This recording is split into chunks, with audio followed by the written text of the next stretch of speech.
Overnight, Minneapolis on fire. Protesters leaving an auto parts store in flames. Others seen looting a local Target. Tonight was a different night of protesting. All of it after demonstrators approached one of the city's police precincts. We're about to lose the front of the precinct if we don't move this crowd out of the front. Officers in riot gear tried to maintain order.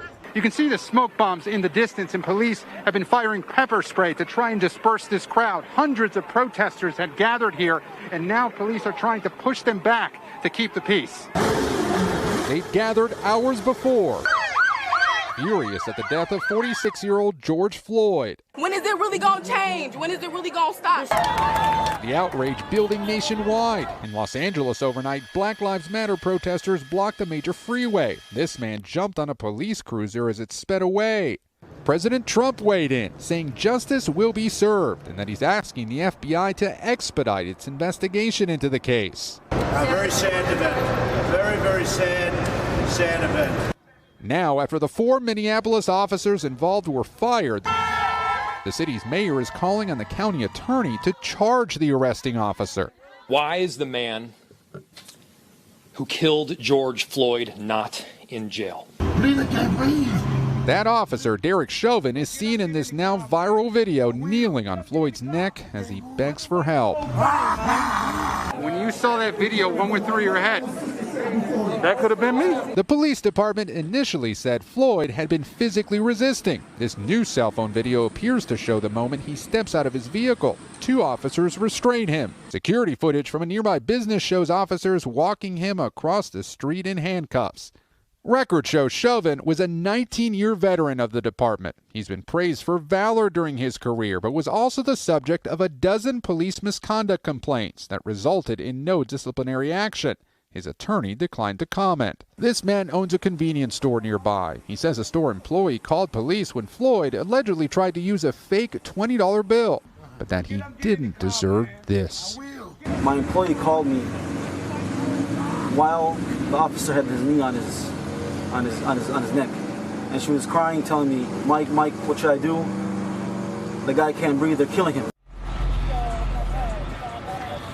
Again, authorities here this morning are still assessing the damage. No telling how many protests are expected later today, but adding to the anger here is a new report from the fire department that reveals that George Floyd showed no signs of life when paramedics arrived on the scene, certainly adding to the questions here.